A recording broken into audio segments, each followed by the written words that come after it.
Define Cryosculpting se adresează oricărei persoane. Să înțeleg că după doar o ședință ai rezultate vizibile? Exact. Are rezultate spectaculoase de la prima ședință. Vii, faci o zonă, 4-7 cm pierduți. Oh, din prima? Din prima, da. Wow. De exemplu, am avut cliente care și-au subțiat picioarele, și-au schimbat 2 numere la pantaloni. Am înțeles că este ultima generație. Este o tehnologie high-tech. Tehnologia a evoluat și acum aparatul acesta este mult îmbunătățit. Este perfect sigur, deci nu ne lezează sub nicio formă țesutul sau nu afectează organe, nu afectează organism. Este o tehnologie medicală testată și aprobată, care are în spate mulți ani de cercetare.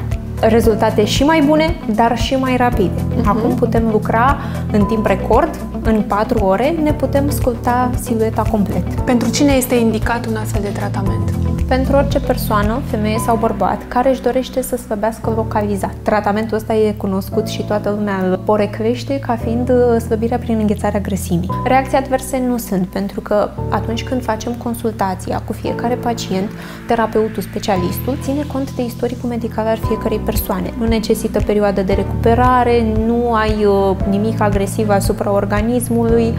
El este considerat alternativa la lipoaspirația chirurgicală, dar o variantă fără anestezie, fără AC, fără timp de recuperare și care nu are efecte în niciun fel negative asupra organismului. Spune-mi de ce ai ales metoda asta, pentru că tu ești și un om, ești sportiv. Da. Și ai ales totuși metoda asta pentru ce anume? Vreau să ajung la un rezultat mult mai rapid. Și cu mai puțin efort, asta este cel mai simplu mod în care pot să ajung la idealul dorit. Acolo unde simțim că avem nevoie de un mic ajutor, printr-o metodă non-invazivă și foarte rapidă, de ce să nu ne folosim?